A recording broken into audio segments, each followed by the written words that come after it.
Y bueno, Mussolini, en realidad de verbo ampuloso y de una gestualidad exagerada, se dice que entre el año 1921 y 1922 el Partido Nacional Fascista fue agrupando cada vez más gente y organizaciones, incluyendo obreros, campesinos, soldados, miembros de la policía y empresarios, entre otros, gracias a la gran capacidad de oratoria de Mussolini. Benito Mussolini en realidad admiraba a Giuseppe Garibaldi y amaba la cultura italiana, por eso que con su verbo logró capitalizar todo este deseo de los italianos de volver a ser alguna gran potencia, ¿no?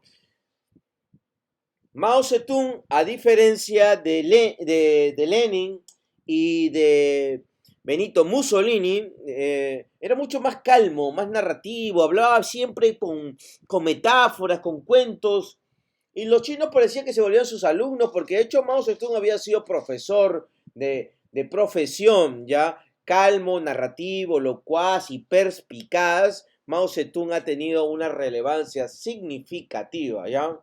Durante los años 60, Mao destacó dentro de la política mundial, cuando como uno de los más originales líderes en el área socialista, especialmente a partir de la teorización del movimiento de educación socialista, porque él es quien plantea todo esto de la reforma cultural, ¿ya? Y fíjense, aunque algunos me dicen que él no es muy buen orador, yo resalto siempre el hecho que he dicho. Orador no es aquel quien se dice o se cree que habla bien. Orador es aquel quien convence, que mueve más multitudes. Y si podríamos hablar de números, Mao Zedong fue quien convenció a más personas en este mundo. Luego tal vez estaría Lenin, o Hitler, y por ahí después algunos más, ¿no? Pero Mao Zedong, sin lugar a dudas, reencarna o encarna un tipo de discurso que es más morigerado. Si ustedes se dan cuenta, no es lo mismo un mensaje latino como Fidel Castro, un mensaje un poco más ampuloso, vertical, como es el de Alemania, con un discurso más asiático, casi en una extrema moderación. Bien, Fidel Castro en realidad tiene un muy buen verbo, no tengo ni un átomo de arrepentimiento, decía, pero algo más interesante es que él era bastante poético, siempre memorizaba sus discursos, sus frases de apoyo, con un lenguaje garbo, cálido, incisivo y agitador. Fue un orador en realidad extraordinario, tanto por su habilidad con la palabra como por la cantidad de tiempo que era capaz de usarla. Ostenta el récord Guinness del discurso más largo de la historia de la ONU, con 4 horas, 29 minutos y el 29 de septiembre de 1960. Incluso al subir al estrado, dijo cachosamente, al subir al estrado, vaciló al auditorio diciendo, no se preocupen, seremos breves, ¿no? En realidad él sabía que tardaría porque nunca tarda menos de 2 horas o tardaba. Claridad y expresividad en Fidel Castro. Y en realidad aquí pongo un caso que es propio de la realidad política peruana, la diferencia entre un líder orador que puede conseguir y un líder escritor, como lo fue José Carlos Mariate. La diferencia era bastante abismal. Lo sigue siendo hasta ahora, porque de hecho el partido aprista siempre ha tenido esta vocación de ser y formar oradores, ¿ya? Entonces, vamos a ver ahora enmarcar todo este tema de la oratoria en el marco de la consultoría, ¿sí? Recibida la información que el candidato tiene sobre la población en base a los criterios de miedo, emociones y necesidades específicas o intereses, se diseña un discurso donde se mide los tiempos y las palabras y se entrena el político, ¿ya? Con coaching, para que pueda hablar entre los mítines, para que pueda articular correctamente el discurso político, el media training, ¿ya? Y se hace oratoria, se hace dominio escénico y se maneja o se le da técnicas para poder dominar a las masas, ¿ya? Bueno, ahora entramos a lo que es el media training. Ese entrenamiento para medios es la preparación por la que pasan los empleados, ejecutivos, ministros, voceros de partido para poder enfrentarse a la prensa. Como Coberta, como compañía especializada, tiene todo un área, un búnker de media training donde se puede observar o hacer una simulación de las diferentes cámaras. ¿Ya? Muy bien. ¿Qué se hace en un set de televisión ficticio o artificial armado? Bueno, en primer lugar, lo primero que hace el coach político es entrenar y motivar para darle confianza, porque uno de los problemas que se tiene es que los consultores no suelen dar mucha confianza a los políticos, por lo tanto, estos no le dicen cuál es el verdadero temor que tienen y no se animan a entrenar permanentemente porque serían objeto de escarnio o de burla. Y un político lo que más detesta es que golpeen en su ego. Entonces, el coaching político tiene que partir o parte sobre la idea de la confianza que tiene entre el coach y el político, ¿sí? Entonces, ¿en qué se basa o en qué consiste este coaching? Aprender a creer en su propio discurso es el primer paso. ¿Qué significa eso? O sea, que el candidato se la crea, que realmente tenga confianza en lo que él mismo dice. Si no se puede conseguir que el candidato crea en lo que él mismo dice, estamos en realidad emprendiendo una empresa que ha fracasado. Pero también el desarrollo argumentativo, ¿no? ¿Qué significa? Que él se le da insumos para que el orador pueda hablar en público de forma efectiva. También y a su vez brinda la oportunidad de una relación horizontal. Implica una relación de confianza plena entre el coach y el entrenador, o sea, el coach como entrenador y el político, ¿sí? Otro de los factores que yo resalto mucho es que, a pesar de lo que se diga, los políticos en su gran mayoría tienen problemas de comunicación. Y tienen problemas de comunicación que se basan en la timidez. Hay una gran timidez en los políticos que los entrenadores y asesores no saben romper y es de hecho una barrera importante para poder hacer y formar líderes, que puede tardar un entrenamiento de medio año o un año, porque no solamente implica enseñarlo en un laboratorio, sino ir a los medios, acompañar, ir a mítines, acompañar, y va habiendo una experiencia que ayuda a que el político mejore o crezca, ¿sí? ¿Cuáles son los síntomas de esta timidez? Bueno, el pánico escénico, la sudoración en las manos, el enrojecimiento del rostro, el tartamudeo, el bloqueo de la mente o puesta en blanco, ¿sí? Lo que sí tengo que explicarte y decirte que en cámaras todo se registra. Las muecas, la adicción, la suciedad, absolutamente todo. Por eso es que debes de tener un claro mensaje y saber detectar siempre cuál es la cámara. Normalmente un político de entrevista tiene que mirar a la cámara, no a su entrevistador. Punto número uno. Punto número dos. Tiene que saber articular y tener la mirada puesta en la cámara, pero a su vez también, si es que no lo detecta directamente, preguntar a los camarógrafos para saber con cuál cámara se está comunicando ante el público, ¿no?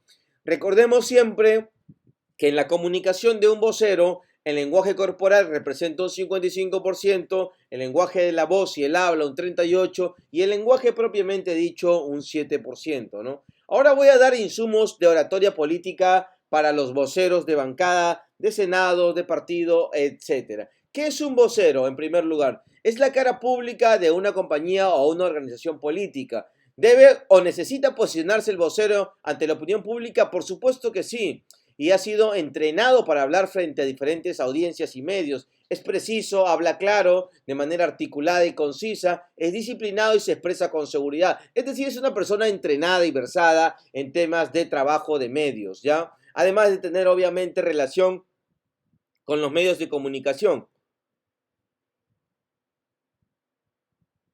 Vamos a ver las herramientas del vocero, los 10 mandamientos y decimos primer mandamiento. Utilizas las 4C del vocero. Claro, conciso, coherente y contundente. Claro porque no presentes ambigüedades. Conciso porque lo tienes concreto. Coherente porque no te vas a contradecir. Y contundente es porque lo vas a decir con impacto. Fíjense, segundo mandamiento, hay que utilizar definitivamente herramientas de comunicación política. Primero, defina los talking points. Use analogías y anécdotas. Use puentes o bloqueos. Un puente es un acercamiento a los medios. Un bloqueo es, por ejemplo, te están cuestionando o criticando de algo. Es decir, mira, voy a investigar sobre el tema, acaba de salir la noticia, aún no tengo toda la información. Estás bloqueando. Pero también puede ser un bloqueo cuestionando la afirmación que usted está haciendo, me indigna porque es falsa, aún no se ha probado nada en mi contra. Fíjese cómo estás bloqueando, ¿no? Y también, sobre todo en materia de comunicación política, tener a la mano información relevante que le sirva de apoyos, datos, estadísticas, fuentes, teorías, autores. Enuncie primero la conclusión y después los detalles. ¿Por qué esta lógica? Para que si en caso se corta la comunicación, tú ya diste tu conclusión, ¿no? Van a tener que esperar a que lo expliques, pero si explicas y al final nunca das tu conclusión porque se te acabó el tiempo, etcétera, etcétera, el tiempo en televisión es súper limitado. Tercer mandamiento, tómese su tiempo. Muchas veces créese de que las pausas pueden hacerlo ver como timorato, cobarde, un candidato, pero en realidad puede hacerlo ver como reflexivo, prudente o analítico, ¿no? Tómese un tiempo para analizar las preguntas, es más, formúlala de nuevo como para que la audite agarrándote la barbilla. Sí, tendríamos que analizar un poco más sobre el caso, pero podría emitir opinión sobre eso ya a la brevedad.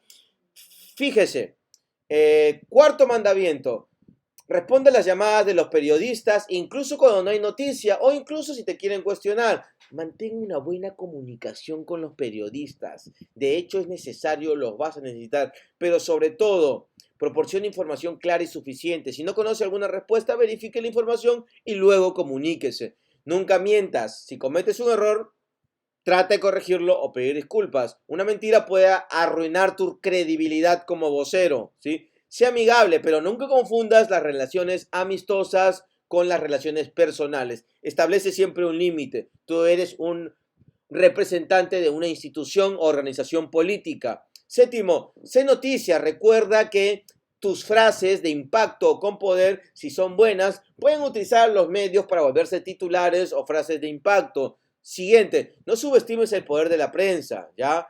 Las primicias diferencian a los medios. No asuma que el periodista sabe menos sobre un tema. Ojo ahí, hay periodistas que pueden saber menos, otros que no tanto, pero tú no puedes discriminarlos pensando que sabes más. Noveno mandamiento, evita hacer reclamos. Solamente puedes hacer reclamos bajo estas tres aclaraciones que te doy. Uno, actos de mala fe.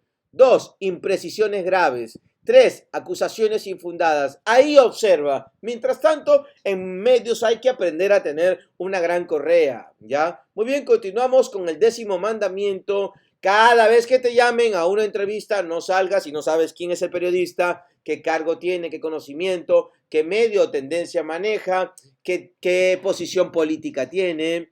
Averigua todo lo que tú puedas, lleva después una ayuda a memoria y al final puedes manejarlo de una forma holgada, a pesar que te pueden llamar con un poco o con no mucho tiempo de anticipación. Entonces, un vocero ganador siempre está atento a la comunicación verbal y al lenguaje corporal, refuerza con hechos las afirmaciones, sustenta con estudios, toma fuentes, citas, resalta la solución en vez de centrarse en el problema, por lo tanto es armonioso, no se involucra ni personaliza el tema, trata más bien de mantenerlo de forma profesional, no hace alusión a terceros que no están ausentes para generar crisis innecesarias de imagen, ni se altera ni se pone nervioso. Esos 6 puntos entonces nos llevan a las recomendaciones de contenido informa. Primero, averigua el tipo y formato de la entrevista. Visual, oral, ¿cuál va a ser? Segundo, lleva tus ayudas memoria. Siempre es necesario estar informado. Tercero, no te olvides lo más importante, decir lo que quieres decir. Hay personas que van a entrevistas y al final nunca dicen lo que quieren decir. Y por último, graba las entrevistas. Grábalas siempre, porque ahí te tienes que observar para ver qué salió bien o qué se puede mejorar permanentemente, ¿sí? Aquí te doy también algunas recomendaciones de contenido informal. Los briefing o encuentros informativos y con los contactos con los medios de prensa son herramientas distintas que de pronto tú tienes que aprender a manejarlo, como las ruedas de prensa son completamente distintas, ¿ya? Mientras que los encuentros informativos tienen buena acogida, las ruedas de prensa se utilizan para hacer grandes anuncios. No vas a utilizar para un pequeño encuentro informativo sobre un tema una rueda de prensa o una conferencia de prensa. Tienes que tener cuidado. Mientras que en los encuentros informativos idealmente participan 1 o 2 voceros y 1 a 10 periodistas, las ruedas de prensa sí mantienen muchos medios y pueden ser un mayor riesgo si salen mal, ¿ya? Entonces, Mientras que la gira de medios y los comunicados de prensa también tienen sus diferencias. Por ejemplo, los comunicados de prensa son mecanismos de impacto medio. La gira de medios es una alternativa que consume mucho tiempo de voceros. Un comunicado de prensa es algo más sencillo, es una nota. Su recepción en los medios depende del contenido noticioso, ¿no? Mientras que la gira de medios es útil para primer acercamiento a los medios o para tratar temas de alta complejidad. Digamos que tus temas más complejos siempre los vas a tratar en gira de medios, como puede ser una crisis, pero comunicados de prensa pueden ser para algo mucho más rutinario, ¿sí? Entonces tú tienes que entender y siempre saber si la entrevista es off the record, con lo cual no queda registrado, ni van a citarte, pero estás informando, o si la entrevista es on the record, que queda registrado tu nombre y por ende tu honor está muy, pero muy en juego. Bien, vamos a terminar con esta lámina diciéndole lo siguiente. Hay tres elementos que hay que finalmente repasar: contenido, lenguaje corporal y apariencia. Utilicen contenidos, hable con titulares, pensando de que la frase que van a decir o la frase o la afirmación que vas a dar, la premisa, puede volverse un titular. Utiliza términos sencillos, usa ejemplos o analogías, repite el mensaje, ¿no? Lenguaje corporal, mire de frente, mantenga contacto visual, modere el tono y volumen de voz, gesticule solo si es necesario. Y por último, la apariencia. Trate de elegir la ropa antes, use ropa clásica, evite diseños con rayas y no use rayas demasiado vistosas. Mantenga en su oficina siempre una camisa y corbata por si acaso. Para los medios, arréglate el cabello, límpiese la piel porque la cámara lo ve todo. Muy bien, ahora sí vamos a dejar una tarea para que ustedes puedan ir armando conforme a todo el trabajo que estamos haciendo ya en estos 4 módulos, desde el planeamiento estratégico hasta el diseño del War Room, la creación de un movimiento activista. Ahora te doy la tarea que armes un discurso político que evidentemente va a representar la tarea del liderazgo. Muy bien, nos despedimos ahora, siempre diciéndote que no improvises tu campaña, contacta con profesionales.